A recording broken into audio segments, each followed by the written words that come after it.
என் தங்கப்பிள்ளையே, வெற்றி களிப்பில் இன்று இந்த வராகி உன்னை காண வந்திருக்கின்றேன். என் தங்கமே, வெற்றி என்றால் என்ன? என் பிள்ளை, நீ எதிர்பார்த்த நல்ல செய்திதானே? நீ நீண்ட நாட்களாக எதிர்பார்த்து நின்று கொண்டிருந்த ஒரு காரியம் இன்று உனக்கு மிகப்பெரிய நல்ல செய்தியை கொண்டு வந்திருக்கின்றது. என் தங்கமே, செய்தியானது முழுமையான வெற்றியை கொடுக்காவிட்டாலும் இது உனக்கு நடக்கும் என்பதற்கான சில சாத்திய கூறுகளை உன் கண் முன்னால் காட்டியிருக்கின்றது. உனக்கு உதாரணத்திற்கு சொல்ல வேண்டும் என்றால், ஒரு உறவு இனி உன்னோடு மீண்டும் தொடர்பு கொள்ள வாய்ப்பே இல்லை என்று நினைக்கின்ற நேரத்தில் அந்த உறவு உன்னோடு சில நிமிடங்கள் பேசுவதற்கான சூழ்நிலைகள் கூட இன்று உருவாகி இருந்தது. அதனால் என் பிள்ளைக்கு மனதிற்குள் இப்பொழுது ஒரு சிறு தெளிவு கிடைத்திருக்கின்றது. எப்படியும் இந்த வாழ்க்கை நமக்கு கிடைத்துவிடும், இந்த உறவு மீண்டும் நம்மோடு தொடர்ந்து விடும் என்று. என் தங்கமே, வாழ்க்கையில் ஆரம்பத்தில் கஷ்டங்கள் அதிகமாக இருக்கும். அப்பொழுது உனக்கு எதை எப்படி சமாளிப்பது என்று தெரியாது. ஆனால் சில நாட்கள் சென்ற பிறகு அதை கொஞ்சம் சமாளிக்க தெரிந்ததனால் கஷ்டங்கள் எத்தனை வந்தாலும் உனக்கு மிக பெரிய அளவில் அது தோன்றாது. சரி, பார்த்து கொள்ளலாம் என்று விட்டு விடுவாய். இன்னும் சில நாட்கள் சென்ற பிறகு கஷ்டமே என்றால் என்னவென்று நீ கேட்க தொடங்கி விடுவாய். எது வந்தாலும் எனக்கு அதை பற்றிய கவலைகளே கிடையாது, வரும் போகும், நான் நினைத்தால் மட்டும்தான் அது எனக்கு கஷ்டம் என்று நீ நினைக்க தொடங்கி விடுவாய். அதனால் ஆரம்பத்தில் வருகின்றதை நினைத்து முழு வாழ்க்கையையும் நீ தீர்மானித்து விடாதே. எல்லாமே உனக்கு நல்லதை நிச்சயமாக கொடுக்கும் என்பதனை நீ புரிந்து கொண்டால் போதும். வெற்றி என்ற ஒன்று உனக்கு நிரந்தரமாக்க வேண்டும் என்பது உன் தாயானவள் என்னுடைய விருப்பம் அல்லவா? இன்னொருவரை தோற்கடித்து அதை கொடுக்க எனக்கு விருப்பம் கிடையாது. உன்னுடைய உழைப்புக்கும் உன்னுடைய முயற்சிக்கும் எது கிடைக்க வேண்டுமோ அந்த வெற்றியைத்தான் உன் கைகளில் இப்பொழுது கொண்டு வந்து சேர்த்திருக்கின்றேன். என் தங்கமே, இந்த வாழ்க்கை முழுமைக்கும் நீ உன்னோடு இருப்பவர்களை உடன் அழைத்து செல்ல முடியுமா என்று கேட்டால் நிச்சயமாக முடியாது. யாருடைய பயணம் எங்கே எப்பொழுது முடியும் என்று யாருக்கும் தெரியாதல்லவா? என் பிள்ளையே, முன்பெல்லாம் இத்தனை வயது வரை இவர்கள் இருப்பார்கள் என்று கணிக்க முடிந்தது. ஆனால் இப்பொழுதெல்லாம் அப்படி எதுவும் கணிக்க முடியவில்லை அல்லவா? இன்று பார்த்தவர்களை நாளை பார்க்க முடிவதில்லை. இந்த நொடி பேசிக்கொண்டிருப்பவர்கள் அடுத்த நொடி பேசுவதில்லை. இப்படித்தான் இருக்கின்றது.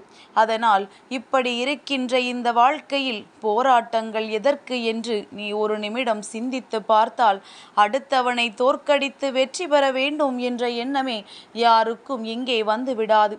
உனக்கான தகுதிக்கு நீ என்ன பெற வேண்டுமோ அதை பெற நினைத்தாலே போதும். மற்றவர்களை கண்ணீர் சிந்த வைத்தோ, மற்றவர்களை வேதனைப்படுத்தியோ, மற்றவர்களை வெறுப்பேற்றியோ அதை நாம் பெற வேண்டிய அவசியம் கிடையாது. போட்டி என்று வந்துவிட்டால் அதில் வெற்றி பெற வேண்டும். ஆனால் போட்டி என்ற ஒன்று இல்லாத பொழுது அது போன்று யாரும் செய்யக்கூடாது. என் பிள்ளையே, உன்னுடைய வாழ்க்கை நீ மிகவும் அருமையாக ரசித்து வாழ வேண்டும். ஒவ்வொரு நொடியையும் ரசிக்க பழகுவாயானால் அந்த ஒவ்வொரு நொடியும் உனக்கு கொடுக்கின்ற கஷ்டங்கள் எதுவுமே உனக்கு பெரிதாகவே தோன்றிவிடாது. எல்லாவற்றிற்கும் மேலாக இந்த வாழ்க்கையில் உனக்கு என்னவெல்லாம் கிடைத்திருக்கின்றதோ அவை ஒன்றொன்றுமே உனக்கு மிக பெரிய பொக்கிஷம். அதனினுடைய அருமை உனக்கு ஆரம்பத்தில் புரிவது கிடையாது. ஆனால் நாட்கள் செல்ல செல்ல நிச்சயமாக அதன் அருமை என்னவென்று உனக்கு தெரிய தொடங்கும். அப்படி தெரியும் பொழுது நிச்சயமாக என் குழந்தை, நீ அவற்றோடு சந்தோஷமாக அனுபவிக்காத நாட்களை நினைத்து வருத்தப்படத்தானே செய்வாய். உனக்கு என்னவெல்லாம் கிடைத்திருக்கின்றது என்று நீ யோசிக்காமல், எதுவெல்லாம் உன் வாழ்க்கையாக மாறி இருக்கின்றது என்று சிந்திக்காமல், நீ தேவையில்லாத விஷயங்களுக்காகவெல்லாம் உன் மனதை போட்டு குழப்பியதனாலோ என்னவோ உன் முன்னால் நின்ற அந்த வெற்றி உன் கண்களுக்கு தெரியாமல் போய்விட்டது. உன்னுடைய சந்தோஷத்தை உன்னால் உணர முடியாமல் போய்விட்டது. வந்துவிட்டது. என் பிள்ளையே, இனியும் இந்த சந்தோஷம் உன் வாழ்க்கையில் நிலைத்திருக்க வேண்டும் என்பதனை நீயே முதலில் முடிவெடுத்துக்கொள். அடுத்தவர்கள் இதில் எதையும் தீர்மானிக்க வேண்டிய அவசியம் கிடையாது. உன் மனநிலை எதை பொறுத்தது? நீ எதை பெற வேண்டும் என்று நினைக்கின்றாய்? எதோடு வாழ வேண்டும் என்று நினைக்கின்றாய்? எந்த நொடி உனக்கானது என்பதனை நீதான் முடிவு செய்ய வேண்டும். என் பிள்ளையே, உன்னுடைய முடிவிலிருந்து ஒரு நாளும் நீ தவறிவிடக்கூடாது. உனக்கென்று சில விஷயங்கள் வாழ்க்கையில் இருப்பது உண்மைதானே. உன்னை சுற்றி நடக்கின்ற சில விஷயங்களை நீ கண்டும் காணாமல் விட்டதும் உண்மைதானே. இன்று அது இல்லை, இது இல்லை என்று வேதனைப்படுகின்ற நீ, அன்று எல்லாம் உன் கைகளில் கிடைக்கும் பொழுது நீ என்ன செய்து கொண்டிருந்தாய் என்று ஒரு நொடி சிந்தித்துப்பார். தேவை என்றால் மட்டும்தான் அந்த பொருளை அடைய வேண்டும் என்று நினைக்கின்றாய். உண்மையில் என்ன தெரியுமா? கிடைக்கும் பொழுது அதை பெற்றுக்கொள்ள வேண்டும். அதன் தேவை வரும் அந்த நேரத்தில் அது உன் கைகளில் இருப்பதனால் உனக்கு பெரிதாக தெரியாது. என் பிள்ளையே, அந்த நேரத்தில் ஓடி திரிய வேண்டிய அவசியமும் கிடையாது. உன் கைகளில் இருக்கின்ற பணமும் அப்படித்தான். செலவு செய்ய வேண்டும் என்று நீ விரும்பினால் அதை மீண்டும் உன் கைகளில் கொண்டு வருவதற்கான எல்லா வழிவகைகளையும் நீ உருவாக்கி கொள்ள வேண்டும். இங்கு என் பிள்ளைகள் நிறைய பேரை நான் இப்படித்தான் பார்த்து கொண்டிருக்கின்றேன். பணம் கையில் வந்தவுடன் தலைகால் புரியாமல் அங்கே செல்லலாமா இங்கே செல்லலாமா என்று செலவுகளை செய்து விடுகின்றார்கள். அதன் பிறகு மீண்டும் தன் கைகளுக்கு அது வருமா? நிச்சயமாக வராது. போனது போனதுதான். ஆனால் என் குழந்தை, அப்படி எல்லாவற்றையுமே நீ தேவை அறிந்து செலவழிக்க பழகும் பொழுது அதுவும் உனக்கு வாழ்க்கையில் ஒரு வகையான வெற்றிதானே. என் பிள்ளையே, இதைத்தான் நீ பெற்றுக்கொள்ள வேண்டும் என்று நான் நினைக்கின்றேன். என் தங்கமே, ஒவ்வொரு நாளும் நீ இந்த வாழ்க்கையில் நினைக்கின்ற சில விஷயங்களினால் உனக்கு கிடைக்கின்ற சந்தோஷங்கள் கூட மற்றவர்களுக்கு சென்று விடுகின்றது. என் தங்கமே, உனக்கானதை நீ அனுபவிக்க வேண்டும்.